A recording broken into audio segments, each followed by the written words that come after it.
Greetings and welcome to another edition of Science Sunday. Of course, here at the Connecticut Science Center and joined by Aoife Ryle. Good morning. Good morning. I see a submarine, a baking soda submarine here as part of our segment today. Yeah, so you might have noticed it's kind of like going up and down, right? Yeah, It'll float to the top, and then a little bubble comes out and it floats back down. So this is something that I learned about recently that a lot of people had it as a toy when they were younger.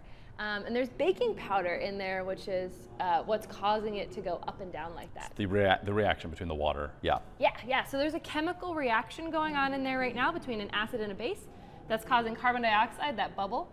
And that bubble is what carries it to the surface. That bubble pops, and then the weight of the submarine brings it back down. All right. Until another bubble forms and There it goes up. All right, going down right now. Yeah. So I want to talk a little bit about why we use baking powder and not baking soda in these submarines. All right, important to... Yeah. I mean, for this experiment as well as in the kitchen when you're cooking, I mean, there's a major difference. Exactly, yeah. So we have 2 beakers, you have 2 as well. Okay. This smaller triangle one has baking powder in it. Okay. This rounder one has baking soda in it. Okay. So I'm going to start off by pouring water into both of mine and we'll see what happens. So this is the baking powder. All right, so stir that up a little bit. You might notice some bubbles starting to form there. There it goes, yeah. Yeah. That carbon dioxide gas is being released because baking powder contains an acid and a base. It's sodium bicarbonate and monocalcium phosphate. But in baking soda, if we put water in, whole lot of nothing. Yeah, Not nothing. very exciting. Yeah. This only has a base. It only has sodium bicarbonate. So we actually have to add an acid. Gotcha. And you could do that with some vinegar. All right. You have some acetic acid vinegar. All right. So you can try Start with the soda. Sure. All right. Yeah. So that's the baking powder. Powder, there. I'm sorry. Yep. So like we saw, that'll still work in water. It also works in vinegar as well. We're just adding another acid. You can see those bubbles. And then if we add vinegar to our baking soda, Okay.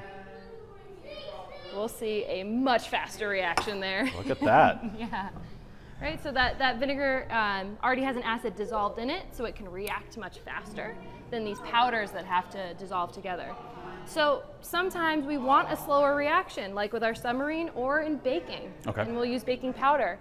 Sometimes you want a faster reaction, like cleaning maybe, and baking soda is a better option. So it's all about those ingredients. Yeah.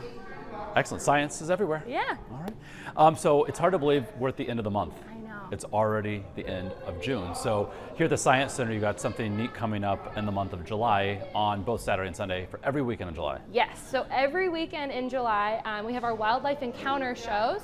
So there's 3 shows Saturday and 3 shows Sunday every weekend in July. So you can come down. Our theater is open again. Finally. That's exciting. We're able to have some animals back. Excellent. All right. So every weekend in July, 3 shows a day, Saturday and Sunday. Yes. All right, Aoife, thank you so much, of course, and we'll see you for another edition of Science Sunday next weekend.